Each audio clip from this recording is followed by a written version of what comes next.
Hello geographers, welcome to my channel. ইতিমধ্যেই তোমাদের বিদ্যালয়গুলিতে ক্লাস 11-এর প্রথম সেমিস্টারের যে পরীক্ষা এমসিকিউ বেসড বা অবজেক্টিভ টাইপ যে সমস্ত কোয়েশ্চেন প্যাটার্নে যে পরীক্ষা হয়েছিল সেটি ইতিমধ্যেই শেষ হয়ে গিয়েছে। আমি এই চ্যানেলটিতে তোমাদের সেমিস্টার 2-এর সম্পূর্ণ সিলেবাস ভিত্তিক ক্লাসের ভিডিও আপলোড করব। তার জন্য চ্যানেলটিকে তোমরা সাবস্ক্রাইব করে রাখতে পারো। তোমাদের সেমিস্টার 2-তে বা ক্লাস 11-এর সেমিস্টার 2-তে যে পরীক্ষাটি হবে সেটি সম্পূর্ণই ব্রড কোয়েশ্চেনের উপর ভিত্তি করে। এমসিকিউ বেসড কোয়েশ্চেন সেমিস্টার 2-তে থাকবে না। এখানে তোমাদের দেখো ফান্ডামেন্টাল অফ ফিজিক্যাল জিওগ্রাফি বা প্রাকৃতিক ভূগোল তোমরা বলতে পারো, সেই প্রাকৃতিক ভূগোলের পার্ট থেকে তোমাদের থাকবে হচ্ছে 2 মার্কসের 2টি কোয়েশ্চেন এবং 3 মার্কসের 2টি কোয়েশ্চেন আর 5 মার্কসের 1টি কোয়েশ্চেন, টোটাল 15 নাম্বার।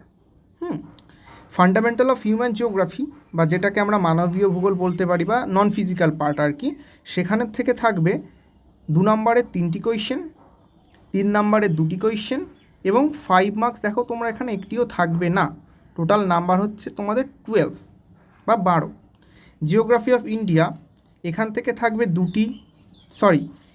একটি 2 নাম্বারের প্রশ্ন, 2টি 3 নাম্বারের প্রশ্ন এবং এখান থেকেও কিন্তু কোনো বড় প্রশ্ন থাকছে না বা 5 মার্কসের কোনো কোয়েশ্চেন থাকছে না। তোমাদের টোটাল মার্কস হয়ে যাচ্ছে এই পোর্শানে 8। সুতরাং তোমাদের যে পরীক্ষাটি সেকেন্ড সেমিস্টারের হবে সেটি হচ্ছে 35 নাম্বারের পরীক্ষা। এবার আমরা সিলেবাসটা দেখি কী কী আছে তোমাদের বা নাম্বার বিভাজন কিভাবে কি আছে। এই হচ্ছে তোমাদের সম্পূর্ণ সিলেবাস। এই সিলেবাসে দেখো লেখা রয়েছে ফান্ডামেন্টাল অফ ফিজিক্যাল জিওগ্রাফি। এখানে ইউনিট ওয়াইজ ভাগ করে দেওয়া আছে, 4টি ইউনিট এখানে রয়েছে। 4টি ইউনিটের মধ্যে দেখো তোমাদের প্রথমেই রয়েছে হচ্ছে কনসেপ্ট অফ আইসোস্ট্যাসি। এটি কিন্তু পুরোটাই প্রাকৃতিক ভূগোলের পার্ট বা ফিজিক্যাল জিওগ্রাফির পার্ট।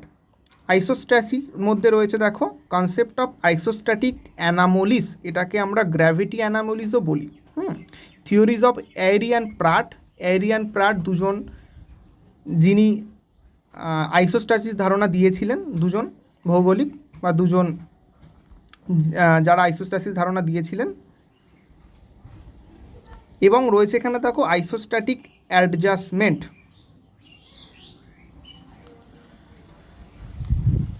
তোমাদের এখানে 15 নাম্বারের কোয়েশ্চেন হবে, যেটা আমাদের ফিজিক্যাল জিওগ্রাফি। এর আগে তোমাদের আমি নাম্বার ডিভিশন দেখিয়েছি। দেখো 15 নাম্বার এখানে তোমাদের রয়েছে ফিজিক্যাল জিওগ্রাফিতে 15 মার্কস। সেই 15 মার্কসের মধ্যে তোমাদের এই যে 15 নাম্বার সেটা কোন চ্যাপ্টার থেকে কোয়েশ্চেন হবে বা কোন চ্যাপ্টারে কী কী সিলেবাস রয়েছে এখানে সেটি রয়েছে।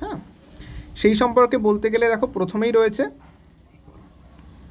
কনসেপ্ট অফ আইসোস্ট্যাসি বা সমস্থিতির ধারণা, বাংলায় বলতে গেলে সমস্থিতির ধারণা। এখানে আইসোস্ট্যাটিক অ্যানামোলিস নিয়ে তোমাদের বিস্তারিত পড়তে হবে। আইসোস্ট্যাটিক অ্যানামোলিকে আমরা গ্র্যাভিটি অ্যানামোলিও বলে থাকি। আর রয়েছে দেখো থিওরিজ অফ এরি অ্যান্ড প্রাট দুজনের আইসোস্ট্যাসি বা সমস্থিতির ধারণা তোমাদেরকে পড়তে হবে। আইসোস্ট্যাটিক অ্যাডজাস্টমেন্ট বা সমস্থিতির অ্যাডজাস্টমেন্ট সেটা তোমাদেরকে পড়তে হবে। আর রয়েছে দেখো সিমেটোজেনি, এইটি হচ্ছে তোমার ইউনিট 1-এ। ইউনিট 2-তে রয়েছে জিওমরফিক প্রসেস। জিওমরফিক প্রসেসের মধ্যে তোমাদের রয়েছে দেখো এন্ডোজেনেটিক প্রসেস আর এক্সোজেনেটিক প্রসেস। এন্ডোজেনেটিক মানে যে প্রসেসগুলো উইদিন দ্য আর্থ কাজ করে। উইদিন দ্য আর্থ মানে ভূ অভ্যন্তর ভাগ থেকে কোনো শক্তি যেগুলি কাজ করে বা তার ফলে যে সমস্ত ল্যান্ডফর্মগুলো তৈরি হয় সেগুলোকে বলে এক্সোজেনেটিক প্রসেস। এখানে দেখো তোমাদের রয়েছে বেসিক্যালি ফোল্ডিং অ্যান্ড ফল্টিং, মানে ভাঁজ, এবং ফল্টিং মানে হচ্ছে চ্যুতি। সেগুলোর মেকানিজম পড়তে হবে, মানে কি করে সেগুলো কাজ করে, স্ট্রাকচার, তাদের স্ট্রাকচারটা কী বা তাদের গঠনটা কীরকম, এবং টাইপস মানে শ্রেণীবিভাগ, ফোল্ড আর ফল্টের শ্রেণীবিভাগ। এবং রয়েছে দেখো এক্সোজেনেটিক প্রসেস মানে যেগুলো ভূ অভ্যন্তরের বাইরে থেকে কাজ করে। আমরা এগুলোকে ডেনুটেশনাল প্রসেসও বলে থাকি। ওয়েদারিং, তার মধ্যে রয়েছে ওয়েদারিং বা বাংলায় বললে তোমরা বলতে পারো আবহবিকার। তার মধ্যে দেখো রয়েছে ডেফিনিশন, সংজ্ঞা রয়েছে আবহবিকারের টাইপস রয়েছে এবং কী কী আবহবিকার কী কী ল্যান্ডফর্ম বা কী কী ফিচার্স তৈরি করে সেইটা হচ্ছে আমাদের ওয়েদারিংয়ের পার্টে পড়তে হবে। সয়েল ফর্মিং প্রসেস এবং ফ্যাক্টর, মানে সয়েল কীভাবে তৈরি হয় বা মৃত্তিকা কীভাবে তৈরি হয়, হ্যাঁ, এবং soil profile development, soil profile কীভাবে তৈরি করে বা ডেভেলপ করে, সয়েল ইরোশন কীভাবে হয়, সয়েল কনজারভেশন আমরা কী করে করতে পারি বা মৃত্তিকা সংরক্ষণ আমরা কীভাবে করতে পারি, এবং ম্যানেজমেন্ট, সেটা আমাদেরকে ইউনিট 2তে পড়তে হবে। এই সমস্ত সিলেবাসটিরই আমি ছোট্ট ছোট্ট ভিডিও তোমাদের প্রত্যেকটি কনসেপ্টের উপর ছোট্ট ছোট্ট ভিডিও আপলোড করব, তোমরা চ্যানেলটিকে সাবস্ক্রাইব করে রাখো। তোমাদের ক্লাস আমি ইউটিউবের মাধ্যমে নেব। ইউনিট 3 দেখো রয়েছে weather and climate. Weather and ক্লাইমেটের মধ্যে রয়েছে দেখো ক্লাইমেটিক এলিমেন্টস, যার মধ্যে রয়েছে solar radiation, heat balance, temperature distribution, horizontal and vertical, controlling factors of temperature distribution, inversion of temperature.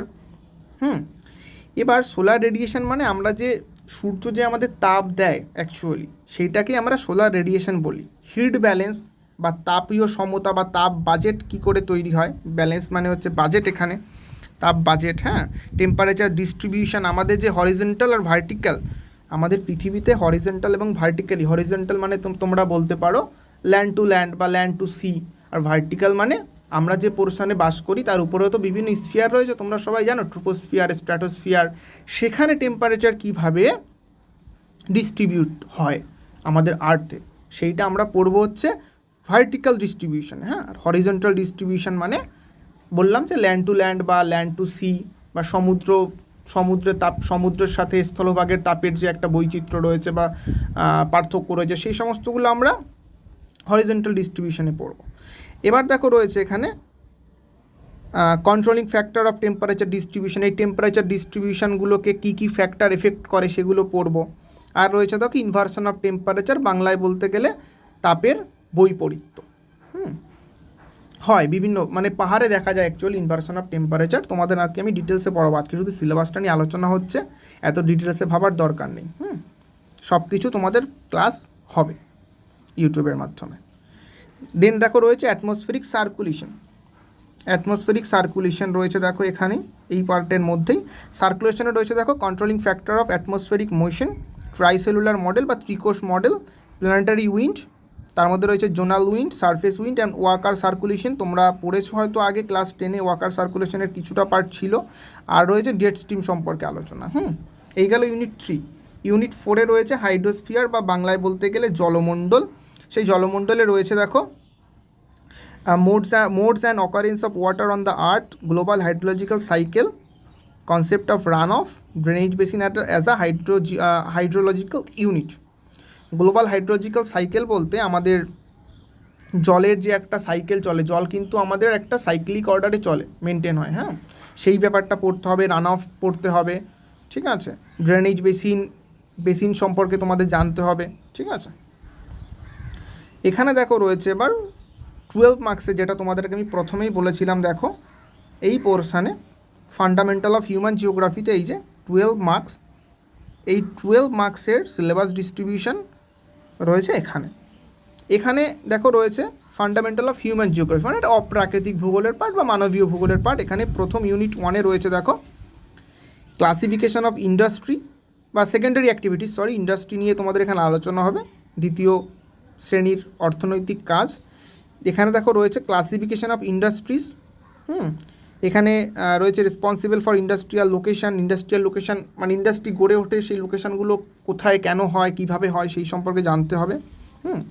এবার দেখো রয়েছে ABCDE করে কতগুলো ডিভাইড করা ভাগ রয়েছে এখানে। অ্যাগ্রো বেসড তোমাদের যে ইন্ডাস্ট্রি রয়েছে, সেখানে ফুড প্রসেসিং বলতে পারো বা খাদ্য প্রক্রিয়াকরণ শিল্প বলতে পারো। সি বেসড রয়েছে কমার্শিয়াল মারিন ফিশিং রয়েছে, মানে বাণিজ্যিক যে তোমাদের মৎস্য শিকার হয় না, মারিন বলতে সমুদ্রে, সেই সম্পর্কে পড়তে হবে। ফরেস্ট বেসডের মধ্যে রয়েছে দেখো পেপার ইন্ডাস্ট্রি, মানে আমাদের যে কাগজ তৈরি হয় বা কাগজ শিল্প তুমি বলতে পারো। মিনারেল বেসডের মধ্যে রয়েছে দেখো মেটালিক আয়রন অ্যান্ড স্টিল তোমাদের শিল্প পড়তে হবে, ঠিক আছে। লৌহ ইস্পাত শিল্প তোমাদের পড়তে হবে। এবং নন মেটালিকের মধ্যে রয়েছে পেট্রোকেমিক্যাল বা পেট্রো রসায়ন শিল্প সম্পর্কে তোমাদের পড়তে হবে। আর ইতে দেখো রয়েছে ম্যানুফ্যাকচারিং বেসড বা যেটাকে আমরা অটোমোবাইল বলতে পারি, যেগুলো আমাদের টেকনোলজিক্যাল বিভিন্ন মাধ্যমে যে সমস্ত জিনিসপত্র তৈরি হয়, গাড়ি বলো, ইঞ্জিনিয়ারিং শিল্প বলো, সেগুলো হচ্ছে ম্যানুফ্যাকচারিং বেসড অটোমোবাইল সেক্টরে। ইউনিট 2-তে রয়েছে দেখো টার্সিয়ারি সেক্টর বা টার্সিয়ারি অ্যাক্টিভিটিস বা তৃতীয় শ্রেণিক অর্থনৈতিক কাজ। তার মধ্যে তোমাকে ডেফিনিশন বা সংজ্ঞা পড়তে হবে, ক্লাসিফিকেশন পড়তে হবে বা শ্রেণীবিভাগ পড়তে হবে। আর দেখো তোমাদের টার্সিয়ারি শিল্পের মধ্যে বা টার্সিয়ারি অ্যাক্টিভিটিসের মধ্যে ট্রান্সপোর্ট, ট্রেড অ্যান্ড ট্রান্সপোর্ট, ঠিক আছে, মানে ব্যবসা বাণিজ্য, সার্ভিস বা পরিষেবা এবং কমিউনিকেশন আর ট্যুরিজম সম্পর্কে তোমাদের পড়তে হবে। ইউনিট 3-তে রয়েছে দেখো কোয়াটারনারি অ্যাক্টিভিটিস, এটাকে আমরা চতুর্থ শ্রেণীর অর্থনৈতিক কার্যকলাপও বলে থাকি।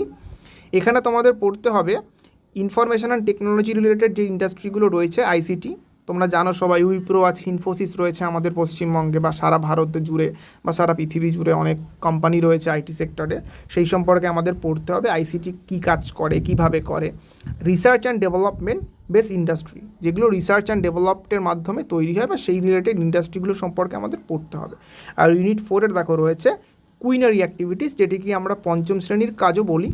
সেখানে রয়েছে দেখো role of specialist, decision maker যারা ডিসিশন নেয়, কনসালট্যান্ট, পলিসি ফর্মুলেশন, বিভিন্ন পলিসি যারা তৈরি করে, আমাদের যারা সরকারের বিভিন্ন উচ্চপদস্থ কর্মচারী থেকে শুরু করে বিভিন্ন সেক্টরের লোকেরা কাজ করে এই রিলেটেড। হ্যাঁ, ইউনিট 4-এ আমরা এটা পড়ব, ঠিক আছে। আর তোমাদের 8 মার্কসে দেখো রয়েছে জিওগ্রাফি অফ ইন্ডিয়া। এখানের মধ্যে 3টি ইউনিট রয়েছে। 3টি ইউনিটের মধ্যে ইউনিট 1-এ আছে ইন্ডিয়ান ক্লাইমেট বা ভারতীয় জলবায়ু সম্পর্কে আমরা পড়ব। দ্বিতীয়তে রয়েছে দেখো ফরেস্ট ইন ইন্ডিয়া বা ভারতের যে তৃণভূমি বা ভারতের যে ফরেস্ট রয়েছে সেই সম্পর্কে আমরা জানবো। আর থার্ডে দেখো রয়েছে natural Hazard and disaster. Natural Hazard and disaster বলতে প্রাকৃতিক দুর্যোগ ও বিপর্যয়। আমাদের ভারতে জানো তোমরা পশ্চিমবঙ্গে এখন বন্যা চলছে, ডিভিসির ছাড়া জলের জন্য, হ্যাঁ, অনেক জায়গাতে। সেই বন্যাগুলোকে আমরা হ্যাজার্ড বলি না ডিজাস্টার বলবো, কেন বলবো, ঠিক আছে। তাদের আমাদের বিভিন্ন প্রিকশন থাকে বা বিভিন্ন নিয়ম নীতি আমরা মেনে চলি। হ্যাজার্ডের আগে কী করবো, হ্যাজার্ডের সময় কী করবো, হ্যাজার্ড হয়ে গেলে কী করবো, সরকার কেন্দ্রিক সেগুলো বিভিন্ন নিয়ম নীতি তৈরি হয়, সেই সম্পর্কে আমরা জানবো হচ্ছে এই পোর্শানে। এখানে দেখো লেখা রয়েছে Hazard prone Jones of West Bengal. West বেঙ্গলে হ্যাজার্ড প্রোন জোন সম্পর্কে জানবো, ঠিক আছে। ওকে, তো এখানেই তোমাদের ক্লাসটি শেষ হলো আজকের। তোমাদের ইউটিউব চ্যানেলটি সাবস্ক্রাইব করে রাখো। প্রত্যেকটি তোমাদের যে সিলেবাসে যে প্রত্যেকটি ছোট্ট ছোট্ট সাব ইউনিট রয়েছে, প্রত্যেকটি সম্পর্কেই আমি বিস্তারিত ভিডিও আমি এখানে আপলোড করব এবং আমার টেলিগ্রাম চ্যানেলে তোমরা জয়েন করতে পারো। সেখানে এই রিলেটেড নোটস বা বিভিন্ন তথ্য সেখানে দেওয়া হবে বা বিভিন্ন পয়েন্ট আউট করে দেওয়া হবে বিভিন্ন নোটস, তো তোমরা সেগুলো পড়তে পারো। ওকে, থ্যাংক ইউ।